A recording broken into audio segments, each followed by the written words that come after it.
Dans un long entretien accordé à Nice Matin, ce dimanche 23 avril, Dominique Tapie, la veuve de Bernard Tapie, s'est confiée sur sa nouvelle vie très modeste et les nombreuses dettes de son mari qu'elle doit rembourser.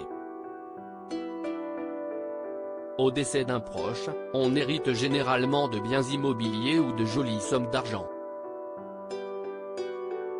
Mais pour Dominique Tapie, ce sont à l'inverse de lourdes dettes qu'elle a récupérées.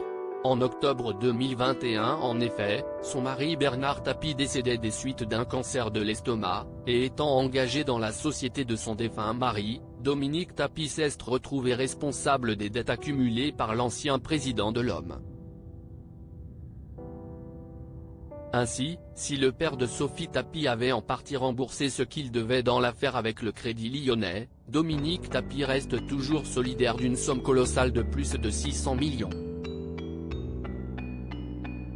Il y a quelques semaines, elle se confiait d'ailleurs à ce propos dans Paris Match, à ce jour, 642 172 109 €. Comment pouvons-nous imaginer une chose pareille ? S'est-elle révoltée? Un coup dur pour la veuve de l'homme d'affaires, qui assure aujourd'hui vivre modestement avec une petite retraite, 300 € à titre personnel et 1200 € correspondant à la moitié de la pension de réversion de son mari. Pas de quoi rembourser les millions qu'elle doit donc. D'autant que sa veuve l'assure, Bernard Tapie ne cachait pas d'argent dans les paradis fiscaux et ne lui a rien laissé. C'est complètement aberrant. Une fois de plus, Dominique Tapie est revenu sur sa situation financière difficile dans les colonnes de Nice Matin. Ce dimanche 23 avril, j'ai plus de 642 millions et 80 000 € d'intérêts qui se rajoutent tous les jours. C'est complètement aberrant. Comment Bernard pouvait prévoir cela?